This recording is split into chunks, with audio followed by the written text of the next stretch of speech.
Thank you, Mr. Speaker. I ask unanimous consent for all members to have 5 legislative days to revise or extend their remarks and include extraneous material on the subject of my special order. Without objection. Mr. Speaker, thank you. The American people are sick and tired of powerful corporations ripping us off.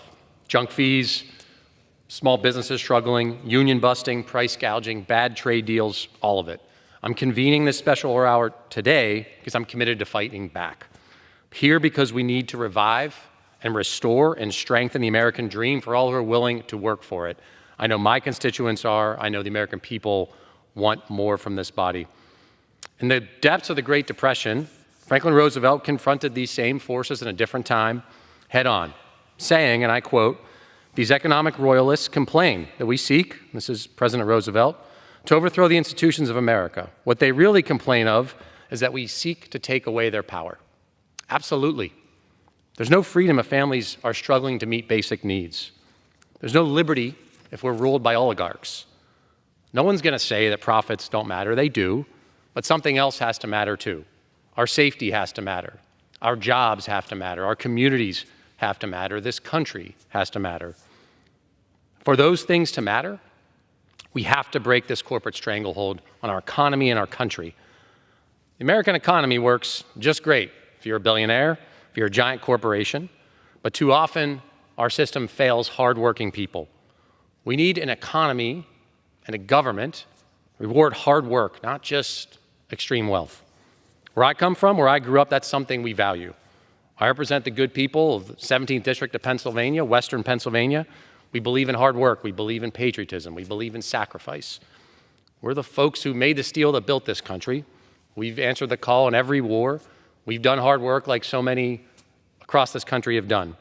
But we saw a story that rewarded that sacrifice with trying to strip us for parts, shipping good jobs away overseas, gobbling up small businesses, squeezing them, seeing big, powerful corporations put their lust for profit ahead of our safety. We have to stand strong against those forces, a lot of them created by corporate power that are making life worse for people. It's making life more expensive and too expensive. If American capitalism is going to succeed, we've got to have competition.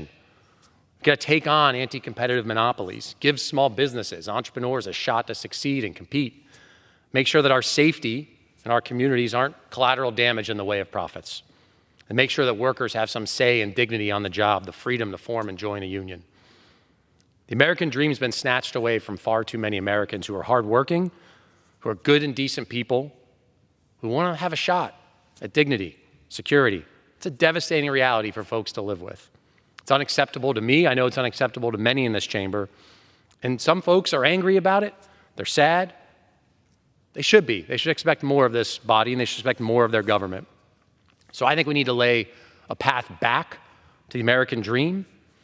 I'm honored to be joined by so many colleagues tonight who will join me in this fight to restore and strengthen the American dream with a strong economic message of taking on corporate power, local action, being unafraid to fight the bad guys when we need to. We can deliver for the American people to bring down costs, to reward hard work, to make life better and cheaper. We can make sure the American dream is revived and strong for generations to come. So I'm proud to yield time to one of my colleagues just next door in the great state of Ohio, Mr. Landsman. Thank you, Mr. Speaker. Thank you, Mr. DeLuzio, for hosting tonight. It is crystal clear that people are frustrated. They're frustrated with politics. They're frustrated with the economy. And they want costs down and an economy that is built for working people, the middle class, our small businesses.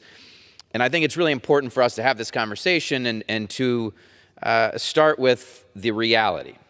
And the reality is that the system is rigged, and it's been rigged for decades. It works for the super wealthy, while everyone else is left behind facing higher prices and a tax system that helps the rich get richer. So this started in the 80s with huge tax giveaways to the wealthy while gutting oversight and regulations. The result is that the system is producing the outcomes it was designed to produce. The top 1% in the United States now holds 12 times the wealth of the bottom half of American households. That's what this system produced. Think about that. 1% of Americans own more wealth than half of all American families combined. So when people look at their bank accounts and they're frustrated and they get their grocery bill and they get their tax bill and they're wondering where all their money went, they know. They know. They see on their phones and on the news how rich the rich have gotten. That's where their money has gone. The super wealthy and powerful have seized more and more of our money and more of our power. Let me say that again. The super wealthy and powerful has seized more and more of our money and more of our power. Since the pandemic, billionaires have become $3 trillion richer. Their wealth has grown 3 times faster than inflation. Corporate profits have gone up 54%, wages only 26%. Now, what's Congress's solution? The 2017 Trump tax bill was a massive handout to corporations and billionaires. The majority of the benefits went almost entirely to the top 1%, and it added $2 trillion to the national debt. And here in these halls, folks want to do it again. Members of Congress who have continually bent the knee to billionaires and their corporate PAC donors, they're now going to take their money, follow their orders, give them the tax giveaways they want, gut regulation, allow for more corporate consolidation, which means that consumers lose more and more power in the marketplace, pay more and more for goods and services. I don't accept corporate PAC money because I know that folks expect us to be with them, not the super wealthy. Now, most politicians, unfortunately, do take corporate PAC money, and I believe it is one of the reasons why there is so much pushback to, say, Medicare negotiating lower prescription drug prices, or attempts to privatize Medicare, or any effort to pursue common sense gun reform. Think about how much the gun manufacturers make, billions and billions of dollars. Now, many of them are all in on spending trillions on the super wealthy through tax reform because it helps their own interests. It's not what people want. People are struggling and they want change. They're tired of the status quo. They're saying that over and over. But for decades, that's what they've been given. We've appeased billionaires and big corporations while leaving working people, the middle class, and small businesses behind. So, in the next Congress, we have an opportunity to pass a new tax bill. What if 100% of all tax reform benefits went to working people, the middle class, and small businesses? The last time Congress passed a big tax bill, almost 90% went to the top 1%. What if 100% of any tax cuts went to working people, the middle class, and small business? 100%. And it should be paid for by making the super wealthy just pay all their taxes just like the rest of us. Big corporations and the super wealthy don't need our tax cuts. The middle class, small businesses, and working people, they need them. By giving people enough money to support their families, pay their groceries, and contribute to our economy, we're all better off. Everyone at the top should pay all of their taxes so every American can pay all their bills. Thank you, and I yield back. Thank the gentleman from Ohio, and he's right. We have to confront this corporate power. We've got to build an economy and a government that rewards hard work, not just obscene wealth. And you talk about the way we all feel that squeeze. We feel that power hurting us. We all hear from our constituents about the cost of groceries, the cost of food. You don't have a choice to not feed your family. And we're feeling it and we're hearing about it constantly, of that pressure folks are under to make ends meet, to put food on the table. people's paychecks aren't going as far in the grocery store, the checkout line. It hurts budgets. It hurts families. They're asking, who is responsible? Why is this happening? And no doubt, a few years back, food and grocery supply chains were affected by the pandemic.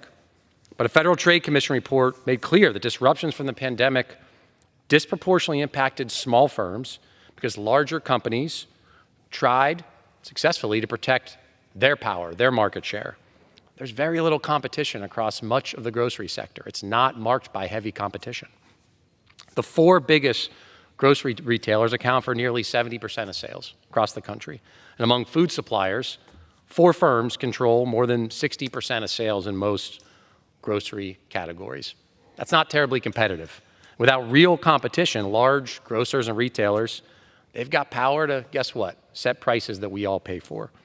We've seen price gouging by these corporations well above the level of inflation. And I want to acknowledge and yield time to one of my colleagues who I know has been fighting hard against not just corporate power, but to bring down costs for folks, and especially in the grocery store. So I'm, Mr. Speaker, happy to yield to the gentlelady from Washington, Ms. Jayapal. Thank you so much, Mr. Speaker. Thank you so much to my colleague from Pennsylvania. I am so grateful for your leadership every single day on behalf of hardworking Americans across your district, across our country. Something is wrong in this country. Families go to the grocery store and they can't afford milk or eggs or cereal that their kids like. Poor and working class people are struggling under the weight of inflation. They can't make ends meet. And at the same time, the richest 1% and corporate CEOs are still taking home record profits. A recent poll confirmed that 2/3 of Americans think, quote, "One of the biggest problems facing us today is that a handful of corporations have too much power," end quote. The numbers back this up.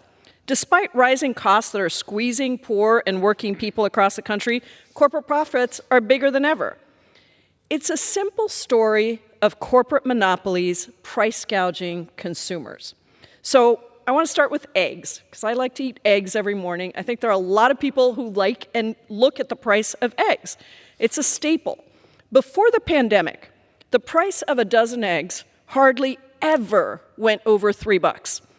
But in 2022 and 2023, we saw record high egg prices.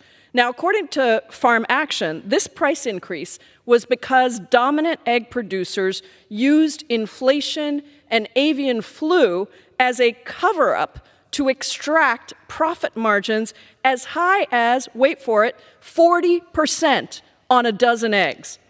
This should come as no surprise because there's a long record of collusion in the egg industry. In 2023, a jury found that Cal-Maine and other egg producers actually did collude to fix egg prices. Now let's look at diapers, another issue that is so big for so many families across the country. Bloomberg reported in July of 2021 that the cost of Pampers nearly doubled from $25 for 200 diapers to $40 for 168 diapers, and that price increase was just in 6 months. More money for fewer diapers. Now, it's true that there was a shortage of some diaper materials during the pandemic, but guess what? Those shortages stopped, and you didn't see the prices stabilize. You didn't see the prices of key materials coming back to normal. When you go to the store and you see diaper brands like Huggies and Loves and Pampers, the real story is turn them around and see who they're owned by. Because all of these different brands that are on your grocery shelves are owned by only 2 companies, Procter & Gamble and Kimberly-Clark. And those account for about 70 to 80% of the market. So even as the cost to make diapers has gone way down, these companies are still keeping the prices high, and they're reporting record profits.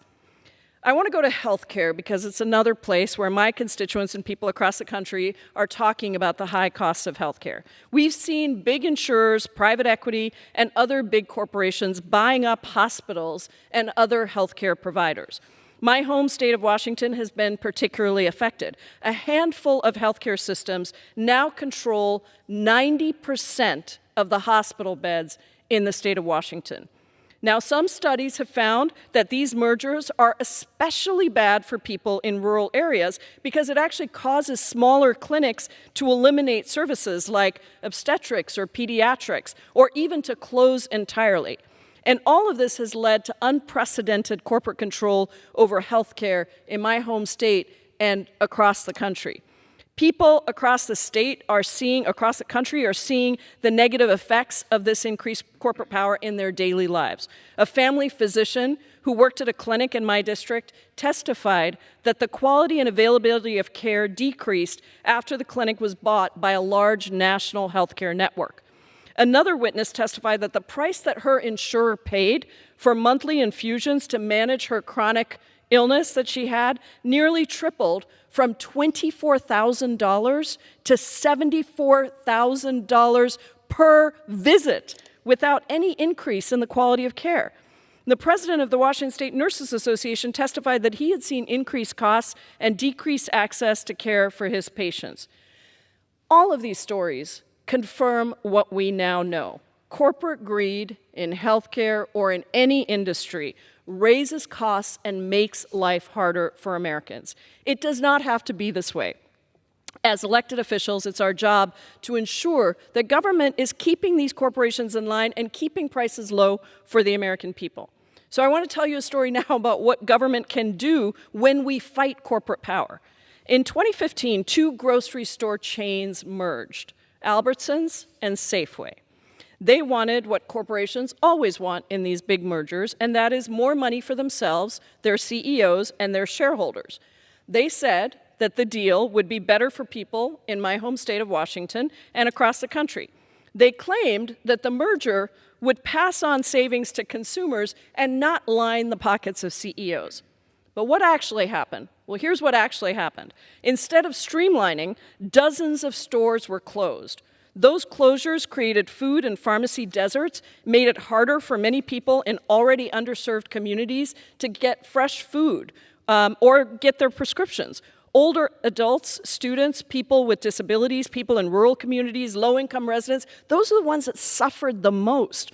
Workers at the stores that closed, by the way, also lost their jobs. And despite all of those corporate promises, workers and consumers were the ones who suffered. That is what happens when government does not challenge corporate power and monopolies. We lose.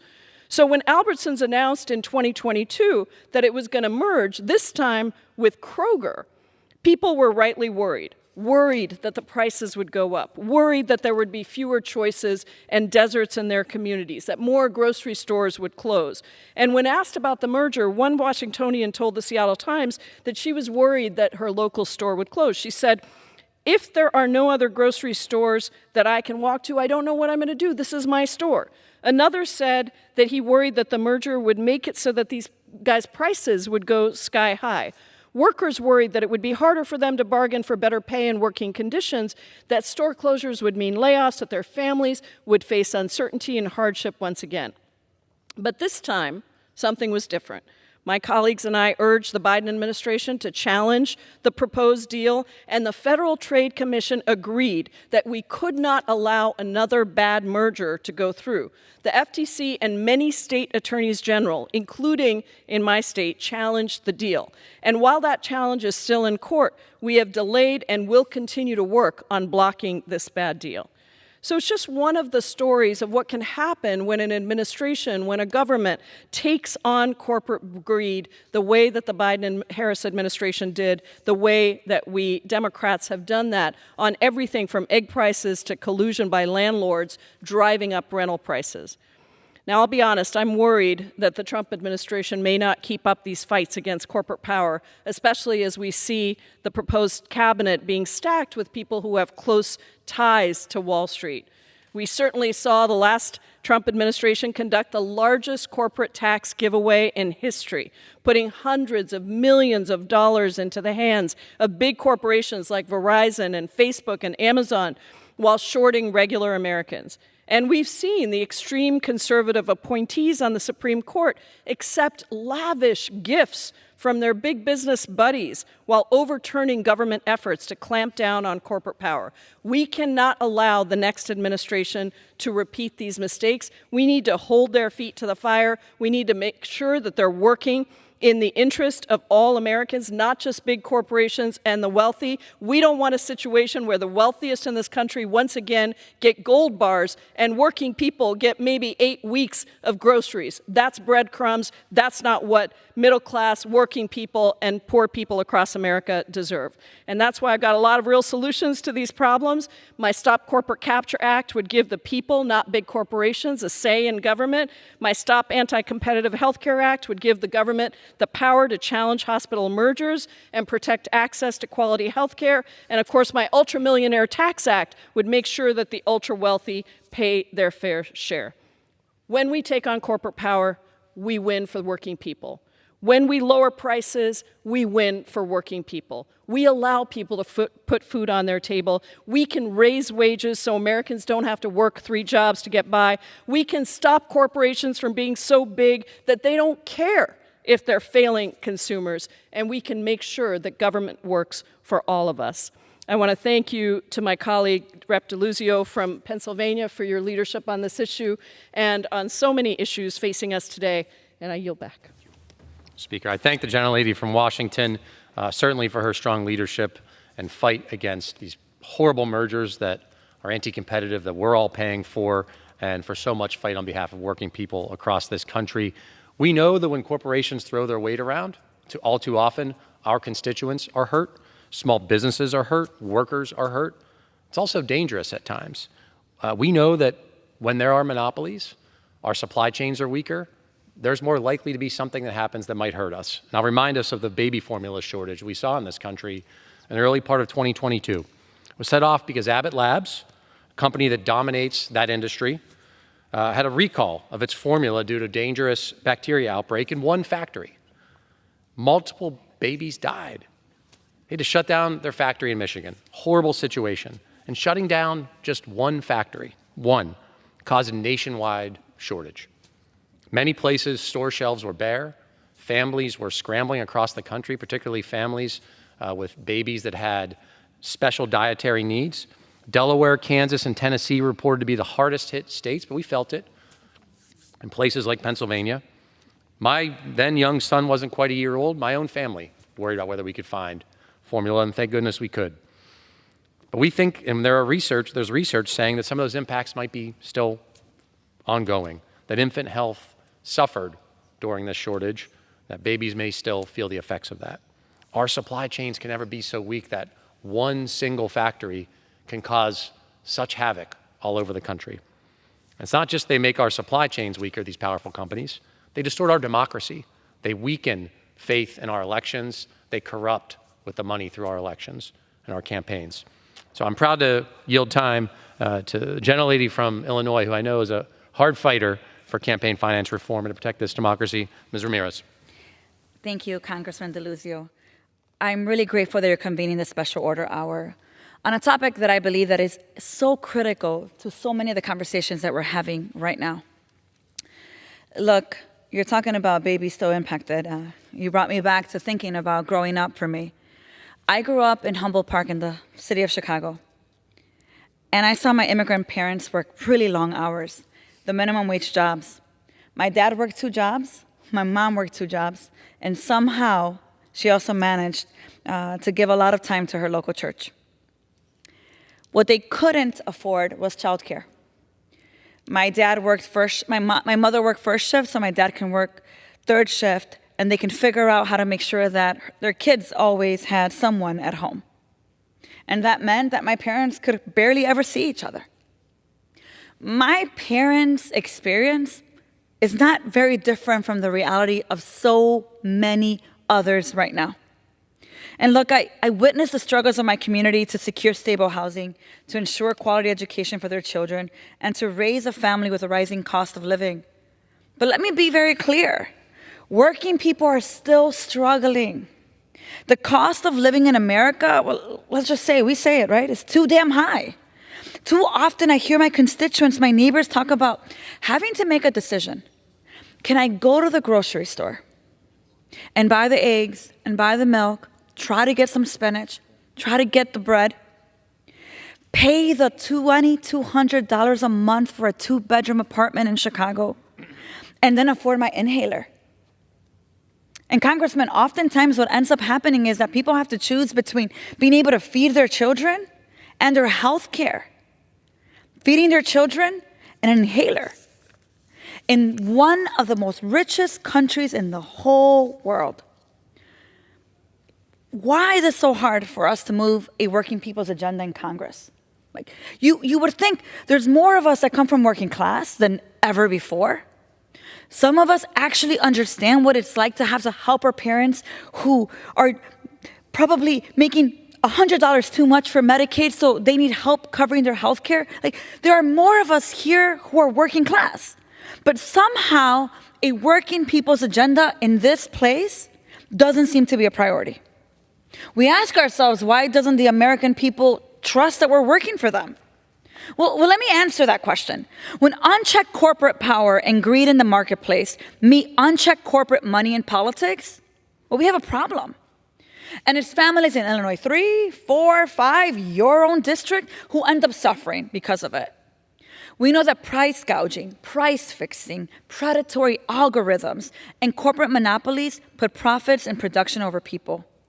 And it's why I joined my colleagues in sending a letter that Congresswoman Jayapal was just talking about around opposing the Kroger-Albertson merger. Because we have to resist the consolidation of corporate power if we're going to protect working people. I'm also a proud co-sponsor of Congresswoman Omar's Shrinkflation Reduction Act, which would enhance price transparency for consumers and combat the deceptive practice of shrinkflation. Look, I go to my local grocery store, and I can literally see the difference between what people in my community are paying and what someone else in a community that has 4 grocery stores pays. They usually pay 25% more. We need the kind of accountability that bills like this will bring. Shrinkflation practices hide behind the language of inflation, but we know that actually consumer exploitation is intended to defraud us, that corporations can continue to profit while providing less product. And listen, we know how corporations are able to get away with these practices. It's because they use their profits to buy the same exact people who are responsible for holding them accountable. Yeah, I said it. Big money in politics, whether poured into elections or directly in the pockets of corrupt public servants, gives special interests in corporations outsized influence in our democracy. So when a good bill comes before us, when a good bill comes to the committee, somehow we can't actually debate the bill. Because it's a good bill, it should pass. But these corporations have the power to buy elections and buy elected officials. And look, our democracy is weaker and our communities suffer when the voices of working families are buried under the influence that millions can buy. We see it too often. It's why we need bills like H.R. 1118, 1118, the Disclose Act, to end the scourge of dark money buying our democracy. And it's why I'm a proud co-sponsor of the act that Rep. Pappas has introduced, because it does a couple things. It requires super PACs and dark money groups to disclose donors who've given $10,000 or more during an election cycle. It requires those spending money on ads to disclose their donors. And it cracks down on the use of shell corporations to hide the identity of a donor. If you are donating to an elected official or candidate, the public should know who you are.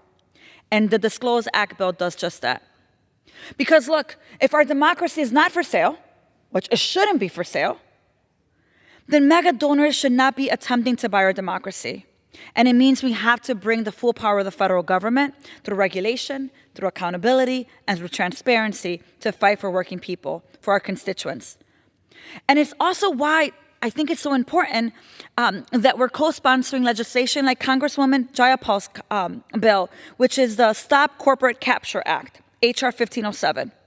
It institutes reforms to right-size the influence of corporate interests over a regulatory process. It increases transparency of government rulemaking decisions, and it establishes a mechanism for the public to hold agencies accountable.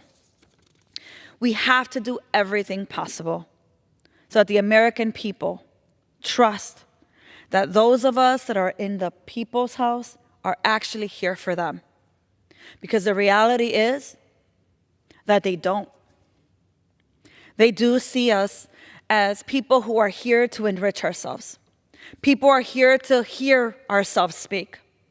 Working families demand accountability, and they have given us a mandate.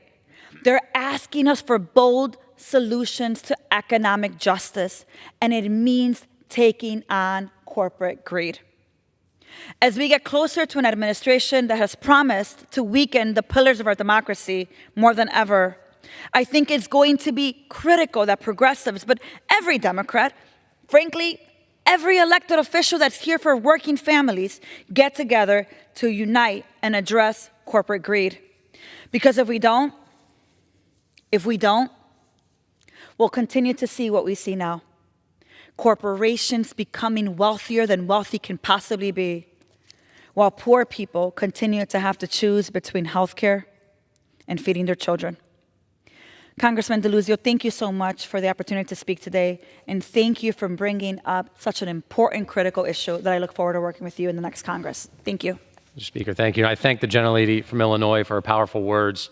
This democracy is not for sale, and that should not be something that's controversial in this chamber or anywhere else. Our constituents expect us to fight for all of them. One of the places that we've seen this consolidation, this concentration, this raw power really hurt folks, agriculture. We see it because we know that food production is a key step in that grocery supply chain that we know we hear from our constituents about costs being too high. We're all paying more, too much, for food because of this consolidation that we see in agriculture. Folks are getting ripped off. They're tired of it. This increased consolidation, it also puts the squeeze on smaller local farms, family farms, small businesses, often deeply rooted in their communities, in my community, the communities of so many of the members of this chamber. This summer, I visited a farm in my district and met with farmers from the Beaver Lawrence, Pennsylvania Farm Bureau Roundtable. Some of them are livestock producers. They sell their meat or poultry to be packed or processed. And the meat packing and processing industries, some of the most heavily consolidated in the country. Very little competition. For the past decade, the 4 largest meat packing and processing corporations in the United States, they've maintained about 2/3 of the country's market share. And some independent research has found this consolidation to be even higher, with the largest 4 firms holding up to 85% of the market share in beef processing and around 60% in poultry. That's not very competitive. It doesn't meet the spirit of competition that we want and need for American capitalism to succeed. At that meeting in Beaver County, I heard that compared to larger competitors, these folks had to maybe wait longer to get their livestock in to be taken in by these giant processing corporations, and that they're having a hard time negotiating fair prices, fair compensation. That's squeezing those farmers, those small businesses. That's something we're all going to pay for. It also may be a violation of federal law, the Packers and Stockyards Act. And so after hearing from these constituents, these farmers, I wrote to the Agriculture Secretary calling for action.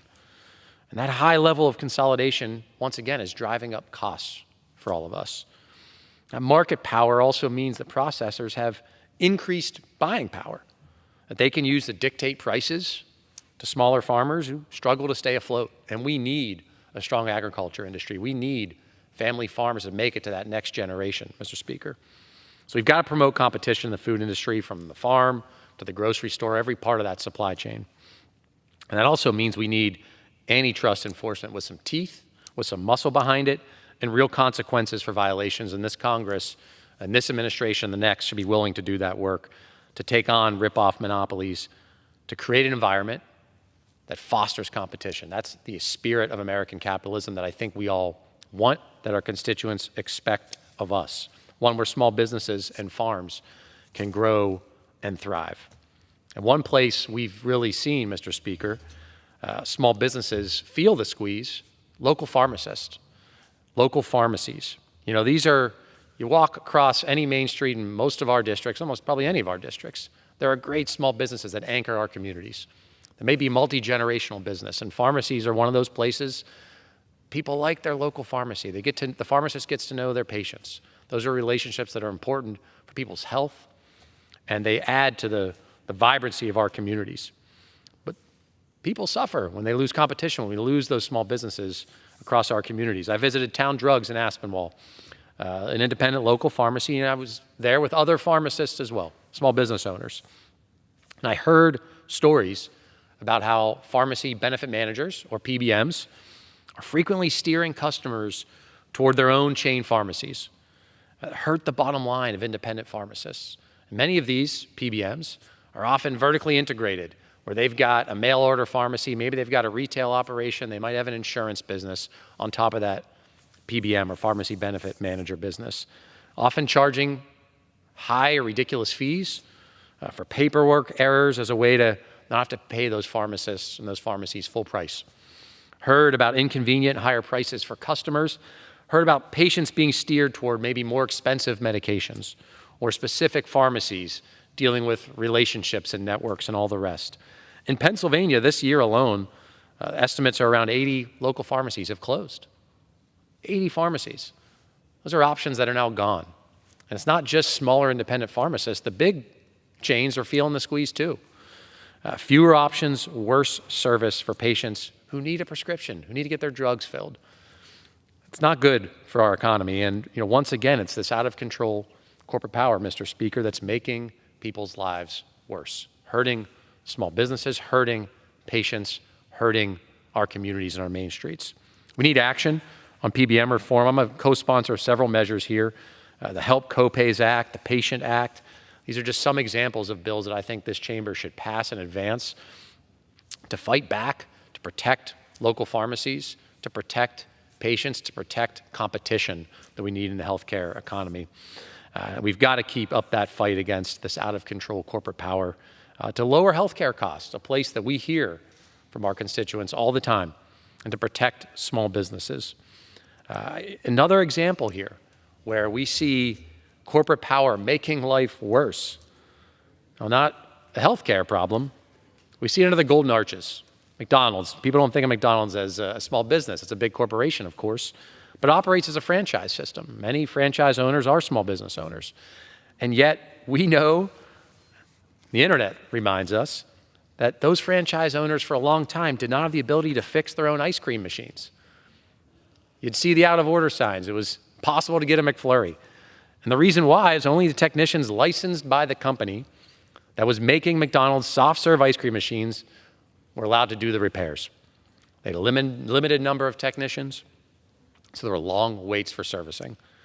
That's why those machines were broken. That's why you couldn't get a McFlurry. This shouldn't be that hard. And finally, we saw the Federal Trade Commission take action and call out the bad guy here. Now, the U.S. Copyright Office has issued a new set of exemptions, allowing restaurants to repair their own copyrighted equipment used in retail-level commercial food preparation. And yes, that means finally Mickey D's soft-serve ice cream machines should be getting back online. Those repairs should be moving. We'll see those McFlurries flying through again. But again, this is that same problem. Right to repair policy, which is what we're talking about, a right to repair. It's about the freedom across industries to fix stuff, to not let big companies and corporations gatekeep the information that people need to fix things.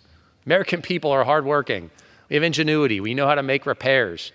This is about freedom in our economy, making sure that small business owners, whether it's auto shops, in this case, McDonald's franchise owners, can make repairs. I think it's fundamentally American to see that competition and to make sure that we're not seeing gatekeeping over who can fix things, whether it's a tractor or an ice cream machine, Mr. Speaker. We've also seen powerful companies use that power. It's not just greed, it's power, to jam us with fees, junk fees.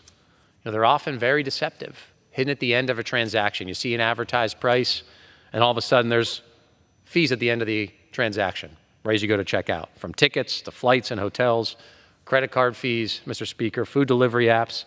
This has become pervasive in our economy. I was on one of the main streets in my district, Lincoln Avenue in Bellevue, not about a year or so ago, talking with small businesses about these fees, these junk fees. I heard from the general manager of a pizza shop who told the story of how his customers in the business, they were suffering because of third-party delivery apps. They were seeing inconsistency between what was available on the menu and what customers were seeing. They were seeing big fees taken out of their orders. Customers were mad because service was getting worse.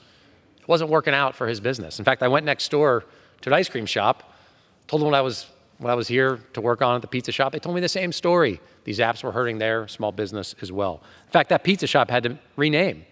They hired their own delivery driver to bring it in, which is an expense, but it made their business better. It tells you how impactful and bad those hidden fees are on a small business owner like a restaurant, like a pizza shop. They were willing to defend their reputation, defend their business, make an investment, hire in-house, change the name. But ultimately, it was worth doing that because of these predatory junk fees that we see from middlemen. It's unfortunately, though, the newest version of a story we've seen for far too long, a big corporation hurting a small business, excuse me, Mr. Speaker, and third-party middlemen using these hidden fees to deceive customers into paying more. Again, it might be tickets, it might be a flight, it might be a hotel. And those junk fees often have very little connection to the service or the product being provided. I think they're a lose-lose for our local economy and for working families, but those junk fees might be a great profit source for a third-party middleman or a powerful corporation. I'll give an example. Most sports fans will be familiar here, Mr. Speaker. This past summer, I used StubHub to buy tickets to a Pittsburgh Pirates game. It was actually Paul Skeen's debut. I was pretty excited to see him show up for the Buccos. Took my family. We got jammed and slammed with junk fees like everyone else who buys tickets these days. More than a quarter of the overall ticket price. And those fees are often hid until the very end of the transaction. It's not the advertised price. Companies like Ticketmaster, which is owned by Live Nation, they control the market from tickets to venues to music promotion. Live Nation directly manages more than 400 artists, controls about 60% or so promotions at major concert venues across America, controls more than 265 concert venues in North America alone. And through Ticketmaster, Live Nation controls about 80% or more of major concert venues' primary ticketing for concerts. That's not competitive. It's not a competitive market, Mr. Speaker. What are they doing with that power? Well, they're driving up prices with things like junk fees. They're making activities like concerts and going to a game out of reach for too many families. These are important events, games, competitions. I mean, my goodness, I'm from Western Pennsylvania. A Steelers game or a Pens game or a Pirates game is a big deal for people. We love our teams. I know I'm not alone in this chamber, Mr. Speaker, and fans are all paying for this. When these powerful companies cut exclusive deals that hurt venues, that restrict other venues, that rip off performers, it hurts a lot of people and it hurts the fans. This behavior seems to be more than just a ripoff. It's probably also illegal. I know the Justice Department's filed suit to split up Ticketmaster from Live Nation, and that case remains pending in the courts. But folks are tired of getting ripped off. They're tired of congressional inaction here. They expect us to take on this corporate power.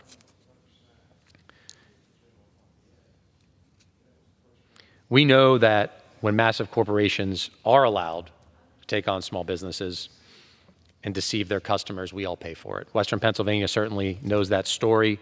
We're not alone in that. And as I heard that day in Bellevue and across my district, small businesses are strong, they're resilient, they're flexible, they adapt. They need our help here in the Congress. It's about their workers and it's about our communities. I know that we can step up to it. We've got to do more. According to a 2019 study, 85% of Americans experienced a hidden or junk fee for service. And that was in 2019. And that was before the COVID pandemic, where we saw much more reliance on, say, food delivery. So I know that we've got to do more, and I'll quote the general manager from that pizza shop that day who told me, quote, "These fees may seem small, but they really add up." That's what it's all about, Mr. Speaker. Those fees hurting folks, hurting small businesses that we've got to stand up for, that we've got to fight back on.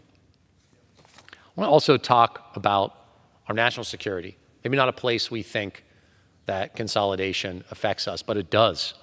I have the great privilege, Mr. Speaker, to serve on the Armed Services Committee. I wore the uniform before I came to this chamber and earlier in my life. I will tell you, we have challenges, the defense industrial base. We need it to be strong and resilient to meet the challenges, not just of today, but of tomorrow.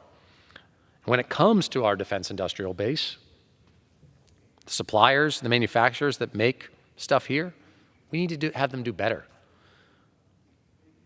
We got to better protect public money. Make sure our Department of Defense is ready and equipped to answer whatever our country might require of our service members. But we have seen the same trends we've seen across our economy in our defense industrial base. 1990, there were more than 51 prime contractors in our defense industrial base. That number now is down to 5. That is heavy consolidation. You see it right here. 51 to 5. These are the companies that make ships, missiles, rockets, you name it. All the things that we need that are central to our national security and our defense. And we've gone from 51 to 5. This reduction is depriving the American people of competition for key elements of our defense. And I hear it from military leaders in the committee.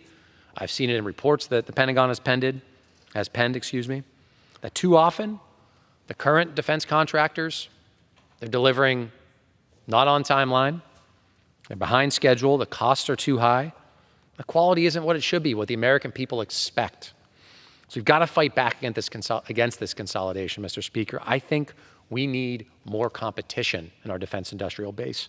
It's ripping off our military, which means ripping off the American people. There's public money we have to protect. So I think there's support building in this chamber, both sides of the aisle, to strengthen competition here to make sure our defense industrial base is stronger, to protect public money. I've taken action, along with colleagues. This year's National Defense Authorization Act, the defense bill, included my best price for our military act. That's an important measure. It's a bipartisan bill. It closes a timing loophole that defense contractors were using to delay providing critical certified cost and pricing data to the Pentagon. My bill now requires these contractors provide this data before contract agreement so that we can see whether we're getting the best deal or whether we've got to go back to the negotiating table. It lets officers do a more informed analysis to be better stewards of public money. I hope to see this included in the final version of the defense bill that we will pass and send to the president. Now, I know the defense contractors and others, they lobby to increase the threshold point where they're required to report their pricing data to the Department of Defense under the Truth in Negotiations Act. In 2018, this threshold jumped from $750,000 up to $2 million. So up to $2 million, that meant below that threshold, they didn't have to provide that data. That's less oversight. I think we need more. The goal of our Defense Department is to provide security, defense for all of us, for the national interest of the United States. It never should have and doesn't have the goal to enrich giant defense corporations that produce products that are too often behind schedule, that are overpriced, that don't meet the quality that we expect, that we in the Congress require. We need to ensure that our sailors, our soldiers, our airmen, Marines, Guardians are equipped with the very best. That's patriotic, that we protect public money. So strengthening oversight, enforcement within DOD, to take on price gouging, to work with the Federal Trade Commission, the Department of Justice Antitrust Division, all of that is about fostering more competition that we need in our defense industrial base. Corporate power doesn't just hurt competition in defense. It doesn't just lead to higher costs. It does those things. It puts our safety at risk. We saw it with the impact to families who are worried about finding baby formula, infant formula. We see it in sectors of the economy all over the country that when corporate power grows too strong, it can put us at risk. It can treat us and our communities like collateral damage in the way of their profits. We saw that on February 3rd, 2023. The Norfolk Southern train derailed in East Palestine, Ohio, across the border from my district, my constituents in Beaver County in Pennsylvania. We saw it on the news, flaming pile of train cars, horrible derailment caused by incompetence and greed at that railroad. We saw brave first responders rush in to help That's what people do. They rush in to help and serve others. They didn't know what chemicals they were dealing with, which is its own problem. Local communities felt like they were left out of the loop. They didn't know what was happening. And then we saw a decision to do a controlled release, sending a toxic fireball into the sky that we now know was chemicals, including vinyl chloride. That was later deemed to be unnecessary. The National Transportation Safety Board, the NTSB, their findings included concerns that Norfolk Southern and its contractors intentionally misled the on-site incident commander and local state officials, pressuring them to order the vent and burn that sent that fireball flying into the sky. Toxic chemicals. That's corporate power run amok. It hurt my constituents. It hurt our neighbors in Ohio. Now, it seemed to me that railroad and its contractors pushed that vent and burn because they cared more about their profit than our safety. They cared about getting rail operations moving more than they cared about making sure we were safe. That's unacceptable. It's not just my community in Western Pennsylvania, our neighbors in Ohio. We know tracks across this country. Communities like mine live near, along the tracks. This happens again, and it happens a lot in this country, unfortunately. We have to make rail safer. We have to bring down the rates of derailments, require more of these railroads. Mr. Speaker, I'm very pleased to yield to one of our colleagues who I know is a strong supporter of rail safety, who's with us to make sure that we protect communities like ours. Gentleman from New York, Mr. Tonko.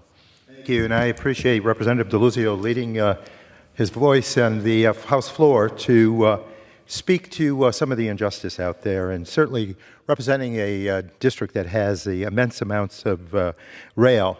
It's important for us to address safety. It's important to address consumer ridership and also to address the economy. Over these past months and years, we've seen far too many hardworking Americans struggling to get by and crippled by rising costs. And recent data show that more than 1/4 of Americans are living paycheck to paycheck. And so we need to be sensitive to all these perspectives as they relate to working families. Meanwhile, corporate greed and wealth disparity are at an all-time high. And one of the countless recent examples of billion-dollar corporations putting profits over people's lives came during and after Hurricanes Helene and Milton made landfall, wreaking death and destruction across the southeastern United States. In their wake, complaints of price gouging poured in as families trying to flee the devastating storms reported skyrocketing costs for airline tickets, for gas, for hotel rooms, and more. Despite many states having anti-price gouging laws, these vary from state to state, and the largest corporations can often easily avoid liability. That's why last month I joined a dozen of my Democratic colleagues in a letter led by Senator Elizabeth Warren calling for a federal anti-price gouging law to protect American consumers. Unchecked corporate greed has hurt everyday Americans for far too long, and Democrats are ready to face down this issue head-on. Unfortunately, it doesn't seem that President-elect Trump and Republicans share the same commitment. Rather than working with us to drive down the cost of living and make big corporations pay their fair share, they have announced their plans to expand the Trump tax scam.